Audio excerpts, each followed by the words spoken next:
Hi friends, welcome to RS educations. Guys, ఈరోజు మనం వార్తల్లో నిలిచినటువంటి అంతర్జాతీయ, జాతీయ మరియు రాష్ట్రీయ అంశాల గురించి అండ్ వార్తల్లో నిలిచినటువంటి వ్యక్తుల గురించి మరియు క్రీడా సంబంధిత అంశాల గురించి ఈరోజు ఈ వీడియోలో మనం డిస్కస్ చేయబోతున్నాం. సో మెయిన్గా కాన్సెప్ట్లోకి వచ్చేద్దాం. ఈరోజు మనం 19th May 2021కు సంబంధించినటువంటి కరెంట్ అఫైర్స్ గురించి డిస్కస్ చేయబోతున్నాం. So let start. మనకి ఈరోజు ఈ యొక్క కరెంట్ అఫైర్స్లో ఉన్నటువంటి ఫస్ట్ టాపిక్ వచ్చేసరికి ఏంటి అంటే, ఈరోజు మనకి వెస్ట్ బెంగాల్ రాష్ట్రం అనేది వార్తలో నిలిచింది. రెండు అంశాలతోటి మనకి ఈ యొక్క వెస్ట్ బెంగాల్ రాష్ట్రం అనేది వార్తలో నిలిచింది. మెయిన్గా తీసుకుంటే ఆ యొక్క రెండు అంశాలు ఏంటి అంటే, రాష్ట్రంలో ఉన్నటువంటి ఎగువ సభను ఏర్పాటు చేయాలి. సో వెస్ట్ బెంగాల్ రాష్ట్రంలో కూడా ఎగువ సభను ఏర్పాటు చేయాలి అని చెప్పి ఒక అంశంతో, అండ్ మరొకటి వచ్చేసరికి వెస్ట్ బెంగాల్ రాష్ట్ర ముఖ్యమంత్రి గారు అయినటువంటి మమతా బెనర్జీ గారు రాష్ట్ర గవర్నర్ గారికి వ్యతిరేకంగా రాష్ట్రపతికి మరియు ప్రధానమంత్రి గారికి రాసినటువంటి లేఖ ఈరోజు ఒక వివాదాస్పదమైనటువంటి అంశంతో వార్తలో నిలిచింది. చాలా ఇంపార్టెంట్ బిట్ మనకి యొక్క కీలకమైనటువంటి యొక్క లేఖకు సంబంధించినటువంటి అంశాలు. సో ఈ విధంగా మనకి ఈ యొక్క వెస్ట్ బెంగాల్ రాష్ట్ర ప్రభుత్వం అనేది రెండు రకాలైనటువంటి అంశాలతోటి వార్తలో నిలిచింది. సో ఫస్ట్ వచ్చేసరికి మనం ఎగువ సభ గురించి చూద్దాం. సో ఎగువ సభ మన యొక్క ఫస్ట్ టాపిక్. మనకి ఈ వెస్ట్ బెంగాల్ రాష్ట్రం తీసుకుంటే ఎగువ సభకు సంబంధించి వార్తలో నిలిచింది. ఏ విధంగా తీసుకున్నా కానీ మనకి మెయిన్గా తీసుకుంటే పార్లమెంట్లో మనకి రెండు రకాలైనటువంటి సభలు అనేవి ఉండడం జరుగుతుంది. ఎగువ సభ మరియు దిగువ సభ. ఎగువ సభని మనం ఏమంటామంటే Rajya Sabha or house of states అని చెప్పి అంటాం. రాష్ట్రాల మొత్తం కూడలి అని చెప్పి కూడా అంటాం. అండ్ ఇంకొకటి దిగువ సభ వచ్చేసరికి మనకి Lok Sabha or house of people. మనకి తీసుకుంటే ఈ రెండు సభలను కలిపినే మనము ద్విసభా విధానం అని చెప్పి అంటాం. ఎగువ సభ మరియు దిగువ సభ ఈ రెండు సభల యొక్క సమూహాన్ని మనము ద్విసభా విధానం అని చెప్పి అంటాం. ఈ రెండు సభలను కలిగి ఉంటే దాన్ని శాశ్వత సభ ఆర్ ద్విసభ అని చెప్పి అంటాం. ఈ ద్విసభకు సంబంధించి మనకి రెండు సభలు, ఎగువ సభ మరియు దిగువ సభ. సో ఎగువ సభ or Rajya Sabha or house of states అనేది ఎవరి ద్వారా నియమితులు అవుతారు అంటే ఆ యొక్క ఎమ్మెల్యేలు కావచ్చు, ఎంపీలు కావచ్చు. సో వారి యొక్క మంత్రిత్వ శాఖ ద్వారా ఈ యొక్క ఎగువ సభ ఆర్ రాజ్యసభ అనేది ఎన్నికవడం అనేది జరుగుతుంది. అండ్ నెక్స్ట్ దిగువ సభ or Lok Sabha, house of people అని చెప్పి అంటాం. సో ఇది మనకి వచ్చేసరికి మన యొక్క పీపుల్స్ ద్వారా ఎన్నికవుతుంది. సో ఈ విధంగా మనకి ఈ యొక్క దిగువ సభ అనేది మనకి ఎన్నికవడం అనేది జరుగుతుంది. సో అటువంటి సభలను కలిగినటువంటి రాష్ట్రాలు మొత్తంగా మనకి ఈ యొక్క ఎగువ సభను కలిగినటువంటి రాష్ట్రాలు అంటే ఎంపీ ఎమ్మెల్యేలు ఎన్నుకున్నటువంటి యొక్క కూటమిని కలిగి ఉన్నటువంటి రాష్ట్రాలు ఏవి అంటే మనకి ఎన్ని రాష్ట్రాలు అంటే ద్విసభా విధానం కలిగి ఉన్నటువంటి రాష్ట్రాలు అని చెప్పి తరచూ మనకి వార్తలో నిలిచింది. చాలా ఇంపార్టెంట్. మనకి తరచూ వార్తలు ఉన్నటువంటి అంశాలకు వచ్చేసరికి మనకి ద్విసభా విధానాన్ని కలిగి ఉన్నటువంటి రాష్ట్ర ప్రభుత్వం ఏది అని చెప్పి అడుగుతారు. సో మొత్తంగా మనకి 6 రాష్ట్రాలు అనేవి ఉన్నాయి. ఉత్తరప్రదేశ్, మహారాష్ట్ర మరియు ఆంధ్రప్రదేశ్, తెలంగాణ స్టేట్, బీహార్, కర్ణాటక. టోటల్గా ఈ 6 రకాలైన ఈ యొక్క 6 స్టేట్ అంటే ఈ 6 స్టేట్స్ని మనం ద్విసభా విధానం కలిగినటువంటి రాష్ట్రాలు అని చెప్పిన తరచూ మనకి వార్తలు వస్తున్నాయి. చాలా ఇంపార్టెంట్. పోటీ పరీక్షలకు ప్రిపేర్ అవుతున్న వారు బాగా అబ్జర్వ్ చేయండి. మనకి మెయిన్గా తీసుకుంటే పాలిటీలో మనకి యొక్క పార్లమెంట్కి సంబంధించినటువంటి అంశాలు అనేవి చాలా కీలక పాత్ర అనేది పోషిస్తాయి. సో అందులో కూడా మనకి ద్విసభా విధానం అనేది ఎక్కువ కీ రోల్ అనేది ప్లే చేయడం జరుగుతుంది. సో ఈ ద్విసభా విధానం వీటిలో మనకి రెండు కూడా ఉండడం జరుగుతుంది. ఎగువ సభ మరియు దిగువ సభలు కలిగి ఉంటాయి. ఎగువ సభని మనం శాసన మండలి అని చెప్పి అంట, ఎమ్మెల్సీలను కలిగి ఉండేదాన్ని శాసన మండలి అంట. అండ్ దిగువ సభ వచ్చేసరికి శాసనసభ. సో టోటల్గా మనకి యొక్క రాష్ట్రాల వారీగా తీసుకుంటే మనకి ఎగువ సభ, దిగువ సభ ఈ రెండింటిని కలిగి ఉన్నటువంటి రాష్ట్రాలు వచ్చేసరికి 6 అని చెప్తాం. అది ఏ అంటే శాసన మండలి అండ్ శాసనసభ. శాసన మండలి ద్వారా ఎన్నికయ్యబడేది ఏంటంటే ఎమ్మెల్సీలు, అండ్ శాసనసభ ద్వారా ఎన్నికయ్యబడేది ఏంటి అంటే మనం ఎన్నుకున్నటువంటి ఎమ్మెల్యేలు, ఎంపీలు. సో ప్రజల చేత ప్రజల కొరకు ఎన్నుకోబడినటువంటి ప్రభుత్వమే మన యొక్క భారత రాజ్యాంగం అని చెప్తాం. సో అటువంటి యొక్క ప్రజాస్వామ్యం కలిగి ఉన్నటువంటి ఒకే ఒక రాజ్యం ఉన్నటువంటి రాజ్యాంగం ఏది అంటే మన భారతదేశం. సో అటువంటి భారతదేశంలో ఉన్నటువంటి ఈ యొక్క శాసనసభకి సంబంధించి, శాసన మండలికి సంబంధించి ప్రత్యేకంగా మనకి మెయిన్గా తీసుకుంటే ఈ 6 రాష్ట్రాలు ఇంపార్టెంట్. ఈ యొక్క 6 పేర్లపైన ప్రత్యేకమైనటువంటి శ్రద్ధ వహించండి. ఎందుకంటే మొత్తం ఉన్న రాష్ట్రాల్లో కూడా ద్విసభా విధానం కలిగినటువంటి రాష్ట్రాలు ఏవి అని చెప్పి అడుగుతారు. సో ఆ ద్విసభా విధానం కలిగినటువంటి రాష్ట్రాలు ఏవి అంటే మన యొక్క 6 రాష్ట్రాలు ఉత్తరప్రదేశ్, మహారాష్ట్ర, కర్ణాటక, ఆంధ్రప్రదేశ్, తమిళనాడు, మనకి Telangana state and Bihar state. So ఈ ఆరిటిని తీసుకోవడం జరుగుతుంది. అండ్ మెయిన్గా తీసుకుంటే లాస్ట్ 2019 వరకు కూడా ఒకప్పుడు జమ్మూ అండ్ కాశ్మీర్గా కూడా రాష్ట్రంగా ఉన్నప్పుడు మనకి అది కూడా ఒక ద్విసభగా ఉండేది. కానీ ప్రస్తుతం వచ్చేసరికి దాన్ని తొలగించడం వలన అది మనకి రాష్ట్రాల జాబితా నుంచి తొలగిపోవడం అనేది జరిగింది. సో ఈ యొక్క 6 రాష్ట్రాలనే ప్రస్తుతం మనం కన్సిడర్ చేయడం అనేది జరుగుతుంది. అండ్ 2020లో వచ్చేసరికి మన ఆంధ్రప్రదేశ్ ప్రభుత్వం, జగన్మోహన్ రెడ్డి గారి ప్రభుత్వం మాకు ఈ ద్విసభా విధానం అనేది అంతగా అవసరం లేదు అని చెప్పి ఆయన ఒక కీలకమైనటువంటి నిర్ణయాన్ని వెలువరించడం అయితే జరిగింది ఇటీవల 2020లో. ప్రస్తుతం వచ్చేసరికి మనకి ఇప్పుడు తీసుకుంటే ఈ రోజు ఉన్నటువంటి ఈ అంశాల ఆధారంగా వెస్ట్ బెంగాల్ కూడా ఆ రాష్ట్రాల జాబితాలో 7వ రాష్ట్రంగా ఏర్పడాలి అన్న ఆలోచనలతో ఉన్నది. సో ఇటీవల జరిగినటువంటి ఎలక్షన్స్ మనకి వెస్ట్ బెంగాల్ సీఎం గారు అయినటువంటి మమతా బెనర్జీ గారు మనకి ఏఐటీసీకి 3వసారి ముఖ్యమంత్రిగా ప్రమాణ స్వీకారం చేశారు. చాలా ఇంపార్టెంట్ బిట్. మనకి ఒక లేడీ, ఒక ఉమెన్ లేడీ, ఆవిడ 3 సార్లు ఏకగ్రీవంగా ఎన్నికైనటువంటి ఒక గొప్ప మహిళగా వీరు పేరు ప్రఖ్యాతులు పొందారు. సో ఆ విధంగా 3వసారి కూడా మొన్న జరిగినటువంటి యొక్క వెస్ట్ బెంగాల్ ఎలక్షన్స్లో, ఇటీవల జరిగిన ఈ ఎలక్షన్స్లో 3వసారి కూడా ముఖ్యమంత్రిగా పదవి చేపట్టి ప్రమాణ స్వీకారం చేసి ఉన్నతమైనటువంటి వ్యక్తిగా వీరు ఈరోజు వార్తలో నిలిచారు. మెయిన్గా తీసుకుంటే ఇప్పుడు మనం తీసుకున్న మెయిన్ కాన్సెప్ట్ ప్రకారం ఈ యొక్క 7వ రాష్ట్రంగా ఆ యొక్క ద్విసభా విధానం కలిగినటువంటి రాష్ట్రాలుగా వీరు కూడా అందులో కలవాలి అని చెప్పే ఉద్దేశంతో ఉన్నారు. సో ఈ విధంగా మనకి ఈ యొక్క అంశం అనేది వార్తలో నిలిచింది. ఇటీవల చూసాం మనకి ఈ యొక్క మమతా బెనర్జీ గారు ప్రమాణ స్వీకారం ఆ టైంలో మనకి వీరు సీఎంగా పదవి స్వీకారం చేపట్టేటప్పుడు ఏ సభలోనూ సభ్యులుగా ఉండవలసినటువంటి అవసరం అనేది లేదు. కానీ వారు ఎప్పుడైతే 6 నెలల సమయం తరువాత ఏదో ఒక సభలో సభ్యులుగా ఉండవాలి. ఇన్ కేసు అలా కానీ లేకుండా ఉంటే వారు ఈ యొక్క సభకు అంటే ఈ యొక్క పదవి అనర్హులు అని చెప్పి చెప్పడం అనేది జరిగింది. సో అది ఏ ఆర్టికల్ ద్వారా మనకి ఉంచింది అంటే ఆర్టికల్ 164(4) ప్రకరణ ద్వారా ఈ యొక్క ప్రమాణ స్వీకారానికి సంబంధించినటువంటి అంశం అనేది మనకి వెలువరించింది. చాలా ఇంపార్టెంట్ బిట్. మనం లాస్ట్ May 4th ఈ యొక్క ఆర్టికల్ 164కి సంబంధించి మనం అన్ని డిస్కస్ చేసాం. టోటల్గా మనకి 164 1 2 3 4 5 అని చెప్పి ఉండడం జరుగుతుంది. సో ఆ యొక్క ప్రకరణలు అనేది మనకి చాలా ఇంపార్టెంట్ బిట్. సో దాని పట్ల ప్రత్యేకమైనటువంటి శ్రద్ధ వహించండి. ఎవరైతే పోటీ పరీక్షలకు ప్రిపేర్ అవుతున్నారో వారు మెయిన్గా తీసుకుంటే మనకి ప్రస్తుతం ఉన్నటువంటి ఈ యొక్క ఆర్టికల్కి సంబంధించినటువంటి ముఖ్యమైన అన్ని అంశాలపైన ప్రత్యేకమైనటువంటి శ్రద్ధ వహించండి. సో ఈ విధంగా వారు కనుక ప్రస్తుతం ఉన్నటువంటి సిచ్యువేషన్లో కేవలం 6 నెలలలోగా ఒక సంస్థలో ఏదో ఒక దానిలో సభ్యత్వంని కలిగి ఉండాలి. సో అలా కనుక సభ్యులుగా ఉంటేనే వారు అర్హులుగా పరిగణించబడతారు. సో ఈ విధంగా మనకి ఈ యొక్క ఆర్టికల్ అనేది వివరించడం జరుగుతుంది. సో ఇది మనకి ఈ యొక్క ఎగువ సభకు సంబంధించినటువంటి అంశం. అండ్ మెయిన్గా తీసుకుంటే మరొక అంశంతో వెస్ట్ బెంగాల్ రాష్ట్రం వార్తలు నిలిచిందని చెప్పాము. అదేంటి అంటే మనకి వెస్ట్ బెంగాల్ ముఖ్యమంత్రి గారు అయినటువంటి మమతా బెనర్జీ గారు ఆ రాష్ట్ర గవర్నర్ గారికి వ్యతిరేకంగా రాష్ట్రపతి గారికి అండ్ ప్రధానమంత్రి గారికి రాసినటువంటి లేఖ ఈ రోజు మనకి వార్తలో నిలిచింది. ఈ విధంగా వీరు రాసినటువంటి లేఖ ఏంటి అంటే మేము ప్రస్తుతం ఉన్నటువంటి ఆ యొక్క వెస్ట్ బెంగాల్ రాష్ట్ర ముఖ్యమంత్రి గారు అయినటువంటి మమతా బెనర్జీ గారి యొక్క కీలకమైనటువంటి ప్రకటనలు కావచ్చు, నిర్ణయాలకు కావచ్చు, సుపరిపాలన విషయంలో వారు తీసుకుంటున్నటువంటి ఒక నియమాలకు ప్రక్రియకు సంబంధించి రాష్ట్రపతి గారు దానికి అడ్డుపడుతున్నారు అని చెప్పి, సో వారు దాన్ని అంగీకరించడం లేదు అని చెప్పి, సో ఇక రాష్ట్ర సుపరిపాలనకు వారు ఏకీభవించట్లేదు అని చెప్పి గవర్నర్ గారికి అగైనెస్ట్గా ఒక సీఎం గారు రాసినటువంటి ఈ యొక్క లేఖ పిఎం గారికి రాశారు. సో ఈ విధంగా ఈ యొక్క వివాదాస్పదమైనటువంటి యొక్క లేఖ పట్ల గవర్నర్ గారికి వ్యతిరేకంగా రాసినటువంటి ఈ లేఖ మనకి ఈరోజు వార్తలో వచ్చింది. గవర్నర్ గారు ఎంతవరకు అంటే మనకి మెయిన్గా తీసుకుంటే రాష్ట్రపతి గారి యొక్క బ్రెయిన్కి సంబంధించి అంటే వారు కనుక ఉంచాలి అనుకుంటే వారి ఆలోచనపై మాత్రమే ఆధారపడి ఉంటుంది. గవర్నర్ గారి యొక్క పదవీ కాలం ఎంతవరకు ఉంటుందంటే కేవలం రాష్ట్రపతి గారికి ఉన్నటువంటి ఆ యొక్క ఆలోచన బట్టి అంటే వారు ఉంచాలి అంటే వారు ఎంతవరకు అయితే ఉంచాలి అనుకుంటున్నారు సో అంతవరకు మాత్రమే మనకి ఈ యొక్క గవర్నర్కి ఆ యొక్క పరిపాలన పరమైనటువంటి పదవీ కాలం అనేది ఉంటుంది. సో రాష్ట్రపతి గారి చేతుల మీదుగానే మొత్తం అంతా కూడా వ్యవహరించబడుతుంది. సో ఈ విధంగా మనకి గవర్నర్స్ని కానీ ఆ యొక్క మొత్తాన్ని నియమించేది ఎవరు అంటే రాష్ట్రపతి గారు. సో టోటల్గా ఉన్నటువంటి ఆ యొక్క రాష్ట్రానికి సంబంధించింది కావచ్చు, దేశానికి సంబంధించి కావచ్చు, మొత్తం అధికారం అంతా కూడా మనకి రాష్ట్రపతి గారి చేతుల్లో ఉంటుంది. కానీ లోపల అంటే ఒక state with in the state of లోపల జరిగేటువంటి ఏ కార్యక్రమాలు అనేటువంటి కావచ్చు, ఏ సంస్థలైనా కావచ్చు, వాటి యొక్క పరిపాలన మొత్తం కూడా మనకి ఎవరి మీద డిపెండ్ అయి ఉంటుందంటే గవర్నర్ గారి మీద డిపెండ్ అయి ఉంటుంది.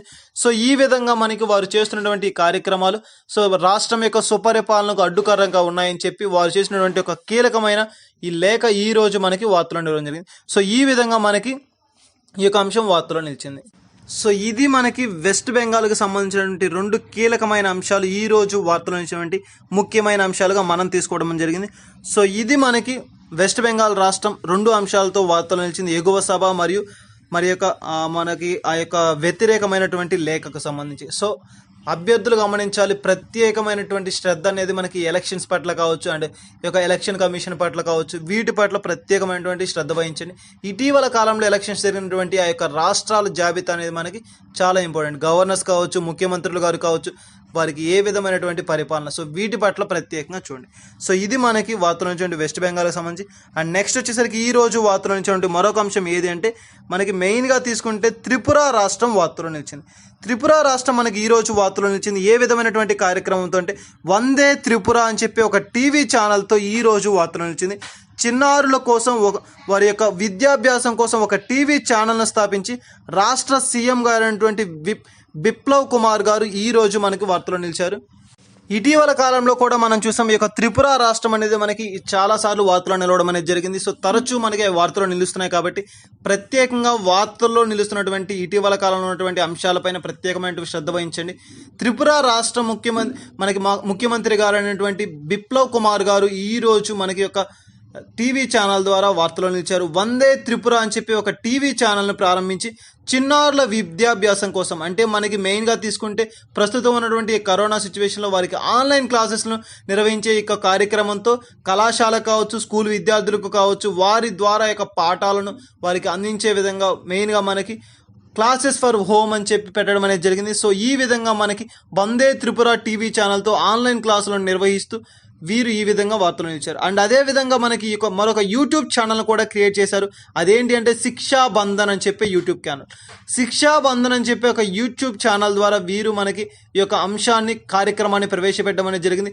ఇటీవల కాలంలో కూడా చూసాం మనకి త్రిపుర యొక్క రాష్ట్ర ముఖ్యమంత్రి గారు అయినటువంటి బిప్లవ్ కుమార్ గారి యొక్క మెడలో ఉన్నటువంటి ఆయన పై ఉన్నటువంటి ఒక కండువా ఆర్ క్లాత్ అని చెప్పి, సో ఆ యొక్క క్లాత్ ఏంటి అంటే మనకి ఆ యొక్క క్లాత్ నేమ్ ఏంటి అని చెప్పి కాంపిటేటివ్ పరీక్షలు ఎక్కువగా కూడా మనకి అడగడం జరుగుతుంది. సో ఆ యొక్క త్రిపుర సంస్కృతిలో భాగమైనటువంటి రిసా క్లాత్ చాలా ఇంపార్టెంట్. రిసా క్లాత్ అనేది త్రిపుర సంస్కృతిలో ఒక భాగం అని చెప్పి, అండ్ ఇటీవల మరొకటి కూడా చూసాం మనం గన్సా క్లాత్ అని చెప్పి అస్సాం సంస్కృతిలో భాగంగా తీసుకోవడం జరిగింది. రిసా క్లాత్ వచ్చేసరికి మనకి త్రిపుర సంస్కృతి అండ్ గన్సా క్లాత్ వచ్చేసరికి అస్సాం సంస్కృతిలో భాగాలుగా వీటిని తీసుకోవడం అనేది జరుగుతుంది. సో మనకి క్లాత్కి సంబంధించి వారి యొక్క ఎప్పుడు కూడా ఆ సంస్కృతికి సంబంధించినటువంటి అంశాల పట్ల ప్రత్యేకమైన శ్రద్ధ వహించండి. అండ్ మరొక అంశం కూడా చూస్తే మనకి జాగ్రత్త త్రిపుర అని చెప్పి ఒక యాప్ను కూడా ఇన్స్టాల్ చేయడం అనేది జరిగింది. మనకి జాగ్రత్త త్రిపుర అని చెప్పి ఒక యాప్ని ఎస్టాబ్లిష్ చేసి త్రిపుర రాష్ట్ర ప్రభుత్వం ఒక పథకాలు, అంటే త్రిపుర రాష్ట్రానికి సంబంధించినటువంటి ఏ యొక్క పథకాలు ప్రభుత్వం ద్వారా వెలువరించబడుతున్నాయి అండ్ ఆ పథకాలకు సంబంధించినటువంటి అంశాలు పూర్తిగా ఉన్నటువంటి దాని యొక్క పూర్తి కీలకమైనటువంటి అంశాలకు సంబంధించి ఆ పథకాలు ఏ విధంగా నెరవేరిపోతున్నాయి, ఎంతవరకు వచ్చాయి, దాని పూర్తి అంశాలకు సంబంధించినటువంటి అప్డేట్ అనేది ఎవరైనా సరే చూసే విధంగా ప్రజలకు అందుబాటులోకి తీసుకొచ్చేటువంటి ఒక యాపే మనకి జాగ్రత్త త్రిపుర అని చెప్పి ఒక యాప్ని ఎస్టాబ్లిష్ చేయడం అనేది జరిగింది. రాష్ట్ర ప్రభుత్వం అండ్ కేంద్ర ప్రభుత్వాలకు సంబంధించి కావచ్చు, రాష్ట్ర ప్రభుత్వాలకు సంబంధించి కావచ్చు, వారిరువురు కూడా ప్రవేశపెట్టే పథకాలకు సంబంధించి అన్నిటినీ కూడా అందుబాటులోకి తీసుకురావడం జరిగింది. సో ఈ విధంగా మనకి ఈ యాప్ ద్వారా వీరు ఉపయోగించడం అనేది జరిగింది. సో ఈ విధంగా మనకి త్రిపుర రాష్ట్ర ప్రభుత్వం రెండు అంశాలతో వార్తలో నిలిచింది. మనకి వందే త్రిపుర టీవీ ఛానల్ని ప్రారంభించి అండ్ అదే విధంగా తీసుకుంటే జాగ్రత్త త్రిపుర అని చెప్పే యాప్ని ఇటీవల కాలంలో క్లాత్స్కి సంబంధించి, సో ఈ విధంగా మనకి త్రిపుర రాష్ట్రం తరచూ వార్తలు నిలుస్తుంది. సో వాటి పట్ల ఆ యొక్క రాష్ట్ర ముఖ్యమంత్రుల పట్ల ఆ యొక్క కార్యక్రమాల పట్ల ప్రత్యేకమైనటువంటి శ్రద్ధ వహించండి. అవి కూడా మనకి ఎక్కువగా అడగడానికి ఛాన్స్ అనేది ఉంది. అండ్ నెక్స్ట్ వచ్చేసరికి ఈ రోజు వార్తలు నిలిచినటువంటి మరొక అంశం ఏది అంటే బీహార్ స్టేట్ వార్తలు నిలిచింది. బీహార్ స్టేట్ మనకి ఏ విధంగా వార్తలు నిలిచిందంటే HIT హిట్ అని చెప్పే హిట్ కోవిడ్ యాప్ అని చెప్పి ఒక అంశంతో ఈరోజు వార్తలు నిలిచింది. మనకి మెయిన్గా తీసుకుంటే హోమ్ ఐసోలేషన్ ట్రీట్మెంట్ కోవిడ్ అనే ఒక యాప్ని ఈరోజు బీహార్ ప్రభుత్వం దాన్ని ఆరంభించడం అనేది జరిగింది. ఒక నూతనమైనటువంటి మొట్టమొదటిసారిగా నారీ యుధూన్ అని చెప్పే ఒక పేరుతో పక్షుల సంరక్షణ కొరకు వివిధ రకాలైనటువంటి అంశాలను ప్రవేశపెట్టి ఇటీవల వార్తలు నిలిచింది. ఆ యొక్క రాష్ట్ర ముఖ్యమంత్రి గారు అయినటువంటి నితీష్ కుమార్ గారు ఈ కార్యక్రమాలను చేపట్టడం అనేది జరిగింది.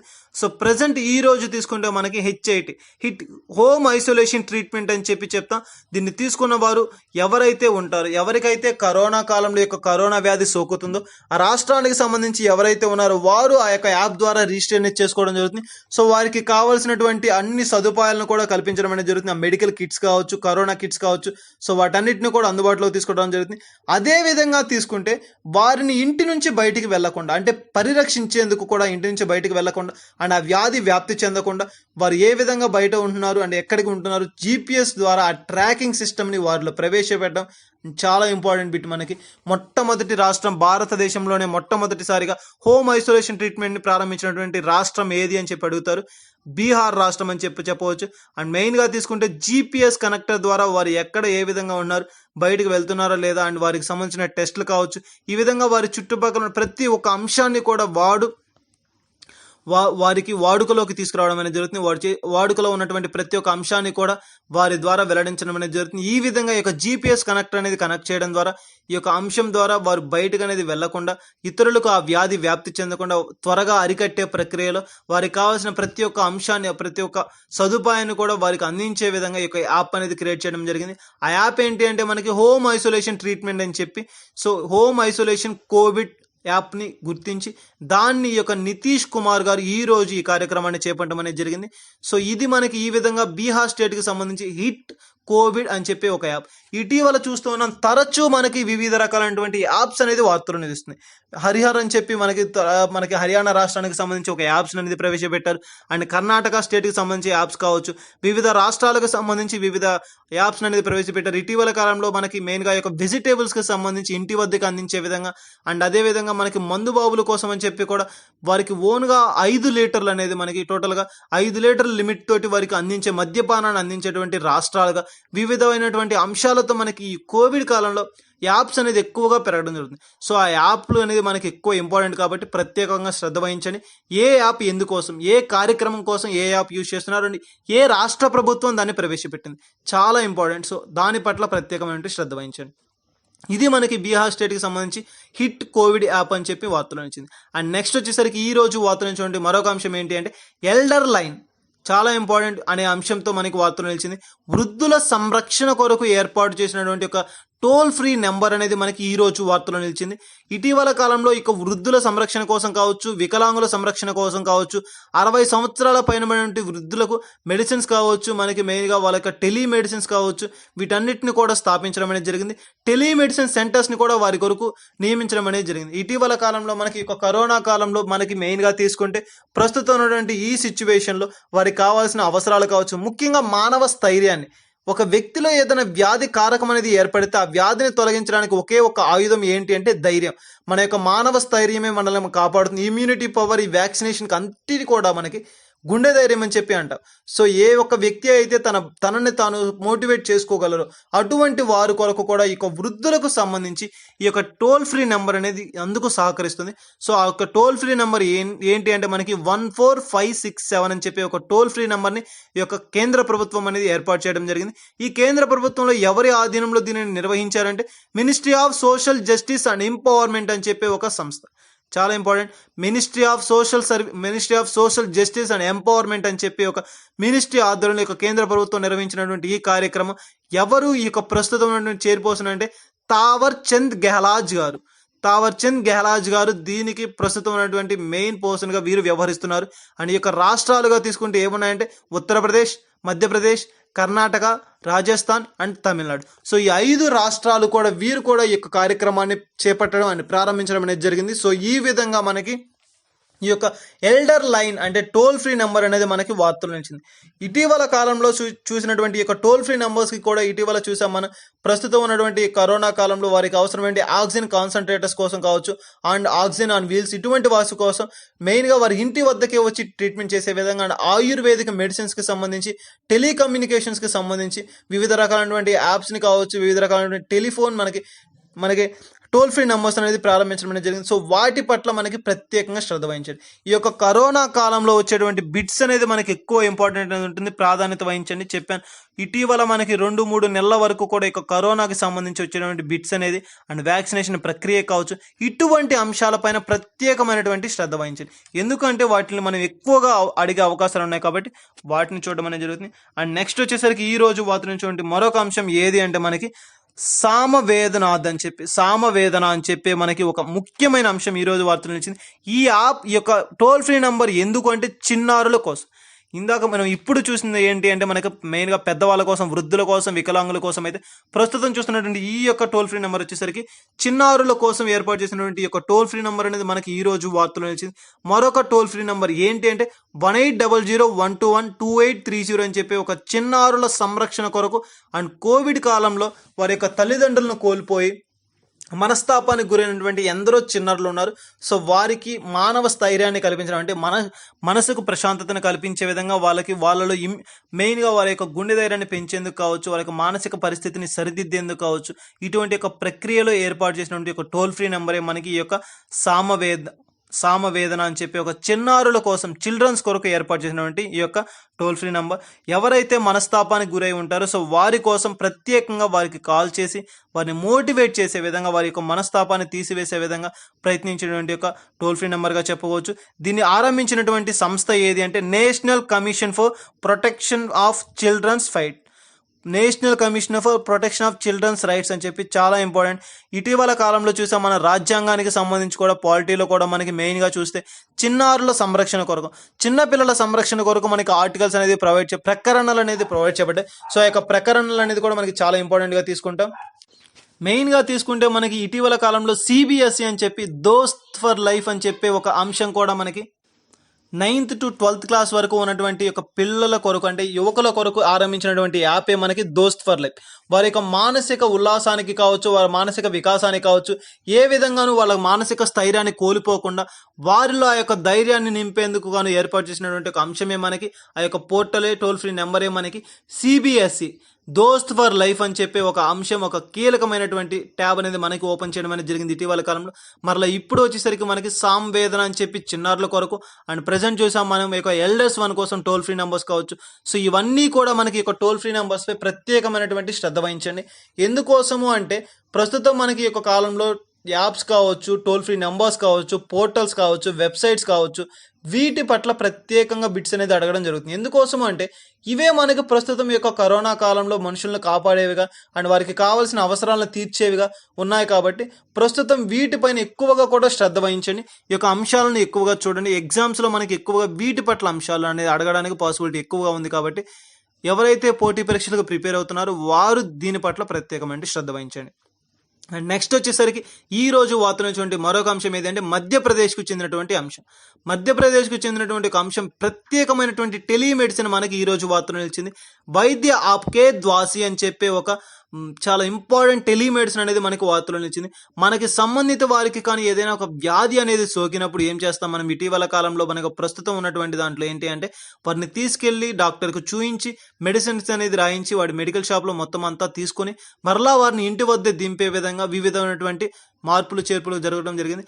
కానీ ప్రస్తుతం ఉన్నటువంటి కాలంలో ఎన్నో రకాల ఇన్నోవేషన్స్ అనేవి వచ్చాయి, ఎన్నో స్ట్రక్చర్స్ మారాయి, మన యొక్క ఇంపార్టెన్స్ అనేది కావచ్చు, మన యొక్క లైఫ్ స్టైల్ అనేది కూడా టోటల్గా చేంజ్ అవ్వడం అనేది జరిగింది. కాబట్టి మారుతున్న కాలానికి అనుగుణంగా మనము కూడా మారాలి అని చెప్పే ఉద్దేశంతో మనం కూడా మారాలి. కాబట్టి మనకి ఇన్నోవేషన్స్ అనేవి చాలా కొత్తగా వస్తున్నాయి. అంటే ఈజీ వేలో మనం యొక్క వచ్చినటువంటి వ్యాధిని నయం చేసుకునే విధంగా, అంటే ఇటీవల కాలం లాగా హాస్పిటల్స్కి వెళ్ళడాలు ఇటువంటి ప్రక్రియలు అనేది లేకుండా మన యొక్క ఇంటి వద్దే ఉండి ఈజీ వేలో మనము దాన్ని నయం చేసుకునే విధంగా న్యూ టెక్నాలజీస్ అండ్ ఇన్నోవేషన్స్ అనేది రావడం జరిగింది. వాటిలో ఒకటి ఏంటి అంటే టెలిమెడిసిన్. అలాంటి ప్రత్యేకమైనటువంటి టెలిమెడిసిన్ అని చెప్పి, అంటే ప్రత్యేకత అని చెప్పి ఇక్కడ చెప్పడం జరిగింది. టెలిమెడిసిన్ అంటే ఆయుర్వేద మెడిసిన్స్ని యూజ్ చేస్తారు. ఆయుర్వేద మెడిసిన్స్ని యూజ్ చేసి మన యొక్క వ్యాధిని, ఆ యొక్క కారకాలను మన బాడీలో సంహరించడం అనేది చాలా ఇంపార్టెంట్. ఇటీవల కాలంలో చూసాం మనం హర్యానాకు సంబంధించి కూడా ఆయుర్వేదిక మెడిసిన్స్ అనేవి, టెలిమెడిసిన్స్ అనేవి, సో దాని ద్వారా ఆ యొక్క క్రియలను, ఆ యొక్క వ్యాధి కారకాలను సంహరించవచ్చు అని చెప్పి, సో అటువంటి అంశాలపైన ప్రత్యేకంగా కూడా చూడండి. మనకి మెయిన్గా ఈ యొక్క టెలిమెడిసిన్స్కి సంబంధించి ఇటీవల కాలంలో ఎక్కువగా కూడా వార్తలు నిలవడం అనేది జరుగుతుంది. సో ఈ రోజు వచ్చేసరికి మనకి మధ్యప్రదేశ్ రాష్ట్రానికి సంబంధించినటువంటి టెలిమెడిసిన్, ఒక ప్రత్యేకమైనటువంటి టెలిమెడిసిన్ ఈ రోజు వార్తలు నిలిచింది. అది కూడా మనకి ఆయుర్వేద మెడిసిన్స్ అనేది యూజ్ చేయడం వల్ల మన యొక్క వ్యాధిని త్వరగా నయం చేసుకోవచ్చు అని చెప్పి అంశంతో. అండ్ నెక్స్ట్ వచ్చేసరికి ఈ రోజు వార్తలు మరొక అంశం ఏది అంటే ministry of railway. So ministry of railway వారు చేసినటువంటి ఒక కీలకమైన ప్రకటన ఈ రోజు వార్తలు నిలిచింది. ప్రస్తుతం ఉన్నటువంటి దానికి చైర్పర్సన్ ఎవరంటే పీయూష్ గోయల్ గారు. మినిస్ట్రీ ఆఫ్ రైల్వేస్ కానీ వివిధ రకాల సంస్థలకు కూడా వీరే అధికారికంగా ప్రకటించడం అనేది, అధికారిగా వీరు వ్యవహరించడం అనేది జరుగుతుంది. ఇటీవల కాలంలో మనకి పీయూష్ గోయల్ గారు తరచూ వార్తలు నిలుస్తున్నారు. ప్రస్తుతం ఉన్నటువంటి ఈ యొక్క అంశంలో మనకి మెయిన్గా తీసుకుంటే, ప్రస్తుతం ఉన్నటువంటి యొక్క ఆ కొరతను, అంటే మెయిన్గా కరోనా కాలంలో ఉన్నటువంటి యొక్క ఆక్సిజన్ కొరతను తీర్చేందుకు గాను ఎదుర్కొంటున్న ప్రస్తుత పరిస్థితిని బట్టి ఇటీవల రైల్వే శాఖ వారు కూడా నిమగ్నం అయ్యింది. రైల్వే శాఖ వారు కావచ్చు, అండ్ డిఆర్డిఓ వారు ప్రవేశపెట్టారు. అండ్ ఇటీవల వ్యాక్సినేషన్స్ కావచ్చు, మనకి మెడిసిన్స్ కావచ్చు, అండ్ అదేవిధంగా ఇస్రో వారు వివిధ రకాలైనటువంటి ప్రయోగాలను ఆరంభించి ఎన్నో ప్రయోగాలు సక్సెస్ చేస్తూ వస్తున్నారు. సో అందులో భాగంగానే ఈ రోజు మనకి ఒక రైల్వే శాఖ వారు, ఈరోజు రైల్వే మినిస్టర్, రైల్వే శాఖ ఆధ్వర్యంలో ఉన్నటువంటి హాస్పిటల్స్ అన్నిటిలో కూడా మనకి టోటల్గా 8,000కు పైగా ఆక్సిజన్ ప్లాంట్స్ ను నిర్మించనున్నాము అని చెప్పి ఒక కీలకమైనటువంటి ప్రకటన వెలువరించారు. అండ్ బెడ్స్కి సంబంధించి 563కు పెంచనున్నాము అని చెప్పి, సో రానున్నటువంటి పరిస్థితులను ఎదుర్కొనే విధంగా ముందుగానే సిద్ధమై ఉండాలి అని చెప్పే ఉద్దేశంతో ఈ యొక్క ఆక్సిజన్ ప్లాంట్స్ ను, వివిధ రకాలైనటువంటి ఆ యొక్క మెడికల్ కిట్స్ ను ఏర్పాటు చేయడం అనేది జరిగింది. సో ఈ విధంగా ఈ యొక్క అంశాన్ని పీయూష్ గోయల్ గారు ఈ రోజు వెలువరించడం అయితే జరిగింది. అండ్ నెక్స్ట్ వచ్చేసరికి వార్త నుంచి మరొక అంశం గో ఎయిర్ అని చెప్పి ఒక ఎయిర్వేస్ సంస్థ వార్తలో నిలిచింది. ఇటీవల కాలంలో మనకి ఎయిర్వేస్కి సంబంధించి తెలంగాణ స్టేట్లో కావచ్చు, ఇతర రాష్ట్రాలకు సంబంధించి కావచ్చు, ఎయిర్వేస్ అనేది ఎక్కువగా వార్తలు నిలుస్తున్నాయి. సో మెయిన్గా తీసుకుంటే అటువంటి అంశాల్లో ఒక అంశం ఈ రోజు గో ఎయిర్వేస్ సంస్థ వార్తలు నిలిచింది. ఇకపై దీనిని గో ఎయిర్గా మనం పిలవడం కాకుండా గో ఫస్ట్ అని చెప్పే పేరుతో నడపబడుతుంది అని చెప్పి, సో గో ఎయిర్ ద్వారా నడపబడుతున్నారు ఇటీవల ప్రయాణికులు చాలా మంది కూడా మనకి. సో అటువంటి వారికి మెయిన్గా తీసుకుంటే గో ఎయిర్ అనే సంస్థను కాస్త మనం ఇప్పుడు గో ఫస్ట్ అని చెప్పి ఒక నామకరణం ద్వారా దీనిని ఈ సంస్థ అనేది నడపడం అనేది జరగబోతుంది అని చెప్పి ఈ రోజు మనకి వార్తలు వెలువరించారు. సో ఇక గో ఎయిర్వేర్ అనేది ఇప్పుడు మనకి గో ఫస్ట్గా ఈ యొక్క సంస్థ అనేది వెలువరించడం అనేది జరుగుతుంది. అండ్ నెక్స్ట్ వచ్చేసరికి ఈ రోజు వార్తలు మరొక అంశం ఏంటంటే స్కిన్క్ రకం, ఒక కొత్త నూతన రకమైనటువంటి ఒక పాల వింద అనేది వార్తలో నిలిచింది. కొత్త రకం పాల వింద స్కిన్క్ అని చెప్పి ఒక రకం అనేది వార్తలో నిలిచింది. ఇది మనకి ఎక్కడ కనుగొనబడింది అంటే వెస్టర్న్ ఘాట్స్. ఇటీవల కాలంలో కూడా మనం చూసాం, వివిధ రకాలైనటువంటి మస్కిటోస్కి సంబంధించి కావచ్చు, వివిధ రకాల జీవులకు సంబంధించి కావచ్చు, ఒక మెయిన్గా తీసుకుంటే మనం ఒక పురుగుకు సంబంధించి అండ్ సీతాకోక చిలుకకు సంబంధించి కూడా ఒక యాప్ని మనం చూడడం అనేది జరిగింది. అవన్నీ కూడా నూతన రకమైనటువంటి వివిధ రకాలైనటువంటి నామకరణాలను కూడా, అంటే వాటి యొక్క శాస్త్రీయ నామాలు ఎన్నో చూసాం. సో అవన్నీ కూడా మనకి ఇంపార్టెంట్. ఆ ప్రతి ఒక్క జీవి కూడా మనకి ఎక్కడ కనుగొనబడింది, చాలా ఇంపార్టెంట్ బిట్. కొత్త రకపు జీవులన్నీ కూడా కనుగొనబడుతున్నటువంటి నగరము, ఆ యొక్క ప్రాంతము ఏది అంటే మనకి వెస్టర్న్ ఘాట్స్, చాలా ఇంపార్టెంట్. సో ఆ యొక్క వెస్టర్న్ ఘాట్స్ అనేది మనకి ఈ రోజు వార్తలు వచ్చింది. స్కింక్ అని చెప్పి ఒక కొత్త రకము జీవిని ఈ రోజు మనకి అక్కడ కనుగొనడం అనేది జరిగింది. ఈ విధంగా మనకి వార్తలు నిలిచిన అంశంగా మనం ఈ స్కింక్ రకం వార్తలను తీసుకోవడం అనేది జరిగింది. అండ్ నెక్స్ట్ వచ్చేసరికి ఈ రోజు వార్తలు మరొక అంశం ఏంటంటే తెలంగాణ రాష్ట్రం మనకి 2 అంశాలతో వార్తల్లో నిలిచింది. ఆయుష్మాన్ భారత్ అని చెప్పే ఒక అంశంతో, అండ్ తెలంగాణ రాష్ట్రం అనేది హెల్త్కి సంబంధించి వారు ఉన్నటువంటి ఆరోగ్యశ్రీ అని చెప్పి వారి యొక్క కార్యక్రమాన్ని కాస్త ఆయుష్మాన్ భారత్లో ఈ రోజు విలీనం చేయబోతున్నారని చెప్పి వివరించడం అనేది జరిగింది. సో ఆరోగ్యశ్రీ అనేది తెలంగాణ స్టేట్ ఆరోగ్యశ్రీని ఆయుష్మాన్ భారత్ ఆరోగ్యశ్రీగా మార్చడం అనేది జరిగింది. ఈ విధంగా ఇకపై అది వెలువరిలోకి రావడం అనేది జరుగుతుంది. అండ్ మరొక అంశం ఏంటి అంటే రాష్ట్రంలోని ఒక రాజ్యాంగబద్ధ సంస్థ అయినటువంటి ఎలక్షన్స్ కమిషన్స్ అటువంటిదే మరొక సంస్థ ఏదంటే మనకి ఆ Telangana state public service commission, చాలా ఇంపార్టెంట్. మనకి టీఎస్పీఎస్సీకి సంబంధించి ఒక నూతన చైర్పర్సన్గా ఈ రోజు నియమితులు అవడం అనేది జరిగింది. ఇటీవల కాలంలో మాజీ గంటా మనకి మెయిన్గా తీసుకుంటే ప్రస్తుతం ఆయన ఒక గంటా చక్రపాణి గారి యొక్క పదవీ కాలం అనేది డిసెంబర్ మాసంతో ముగియడంతో తాత్కాలిక చైర్పర్సన్గా వ్యవహరించారు. సో ఈ రోజున నూతనమైనటువంటి చైర్పర్సన్గా నియమితులై టీఎస్పీఎస్సీ అంటే తెలంగాణ స్టేట్ పబ్లిక్ సర్వీస్ కమిషన్కి నూతన చైర్పర్సన్గా నియమితులై ఈ రోజు వార్తలో నిలిచారు. మనకి ఎవరు అంటే వారు డాక్టర్ బి జనార్దన్ రెడ్డి గారు. డాక్టర్ బి జనార్దన్ రెడ్డి గారు ఐఏఎస్ గారు ఈ రోజు మనకి నూతనమైనటువంటి టీఎస్పీఎస్సీ చైర్పర్సన్గా నియమితులై వార్తలు నిలిచారు. మెయిన్గా వీరిని ఎవరు నిర్వహిస్తారు? రాష్ట్రాల వారీగా కాకుండా దేశం మొత్తంగా అయితే రాష్ట్రపతి గారి చేతుల మీదుగా, అండ్ రాష్ట్రాల వారీగా తీసుకుంటే గవర్నర్స్, ఆ రాష్ట్ర గవర్నర్ గారు వీరిని ఈ రోజు నియమించి వార్తలో నిలిచారు. సో ఇది మనకి టీఎస్పీఎస్సీకి సంబంధించిన నూతనమైనటువంటి చైర్పర్సన్ నియామక ప్రక్రియకు సంబంధించి. సో రాష్ట్రాలకు సంబంధించినటువంటి అంశాలు, అంతర్జాతీయకు సంబంధించిన అంశాలు చూసాం. అండ్ నెక్స్ట్ వచ్చేసరికి ఈ రోజు వార్తలో నిలిచినటువంటి వ్యక్తులు చాలా ఇంపార్టెంట్. వార్తల్లో నిలిచినటువంటి వ్యక్తుల్లో ఫస్ట్ పర్సన్ ఎవరు అంటే కేకే అగర్వాల్ గారు.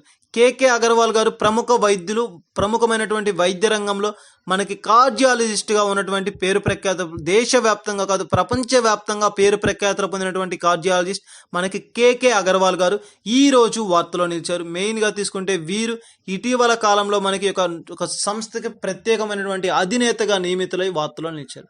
అండ్ నెక్స్ట్ వచ్చేసరికి వార్తలో నిలిచినటువంటి మరొక పర్సన్ ఎవరు అంటే కిరా ఆర్ కె రాజనారాయణ గారు. చాలా ఇంపార్టెంట్. కిరా అని చెప్పి ఆయనకు సంబంధించిన బిట్స్ అన్ని కూడా రావడం అనేది జరుగుతుంది. కె రాజనారాయణ గారు అని చెప్తాం.